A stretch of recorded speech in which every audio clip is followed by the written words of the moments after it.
Welcome back to another episode of Basic Baking on the Scran Line. I'm Nick and today I'm going to be showing you guys how to make chocolate ganache frosting. So in this video I'm going to be showing you how to make chocolate ganache frosting and then white chocolate ganache frosting. I'm also going to be showing you how to make it perfectly smooth and then like a whipped version as well, which is perfect for cakes and cupcakes.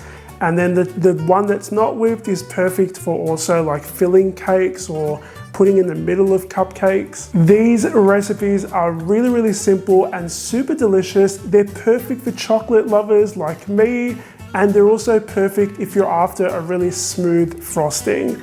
Now, just a note with the chocolate ganache frosting recipes, you can use these to actually cover cakes as well, but you need to work really quickly because it is chocolate, it does set. The ingredients are really simple. Let's begin with the chocolate ganache. So you're gonna pop some cream and chocolate into a large microwave safe bowl.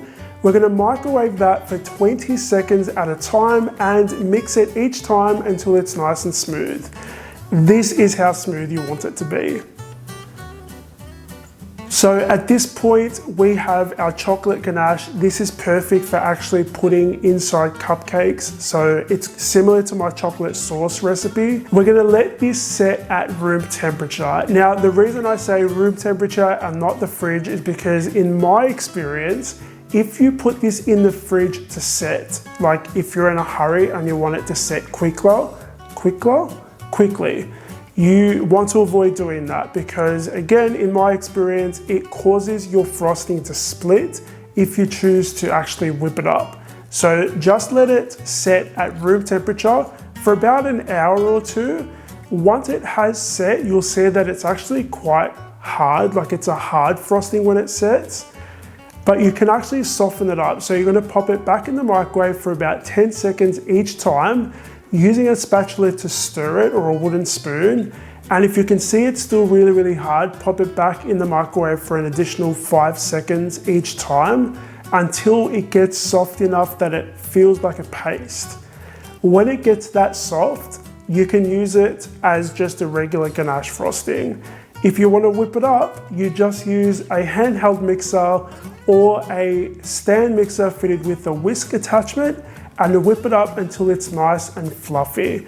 Now, like with all of my frosting recipes, you want to make sure that you scrape down the bowl each time you mix, just to make sure that any bits at the bottom or on the sides get mixed in properly. So that is my chocolate ganache frosting. The white chocolate ganache frosting is basically the exact same recipe, but different measurements. So different measurements or ratios of white chocolate and cream, because white chocolate is a lot softer than dark chocolate, so you need less cream for this recipe.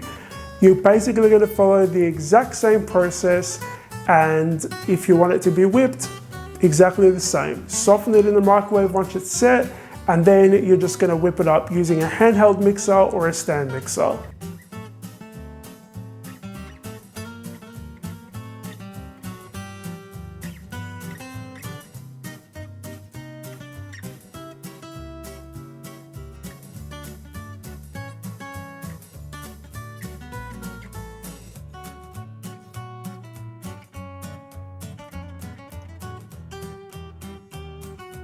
Now, what you're seeing on screen is actually my American buttercream frosting. It's not my ganache. I forgot to film showing you how to store this frosting. It's basically the same as any other frosting. So you're just gonna pop it in a airtight container, pop it in the fridge. Up to 2 weeks, I've kept it in there longer. Try not to eat it with a spoon like I do every now and then when you feel like chocolate. And when you want to whip it up again or use it fresh, you're gonna let it thaw for a couple hours first, get it to room temperature, and then just like before with the other ganaches, you're just gonna pop it in the microwave 10 seconds, 5 seconds, just to soften it up to a paste consistency. Now, with the white chocolate ganache, you can actually color and flavor it as well. I would recommend not using liquid food dyes because it can cause your ganache to split. So you want to use food gels. I would recommend actually using the food gel when you pop your cream in there if you know what color you want your ganache to be. Add them in there and mix them in using a spoon. Thank you so much for watching this video, guys. I hope you enjoyed watching this, and if you try the recipe out, please let me know on social media by tagging me. You're going to find the link to the recipe in the box below. I've left it down there for you guys. I'll see you all on the next episode of Basic Baking on the Scran Line.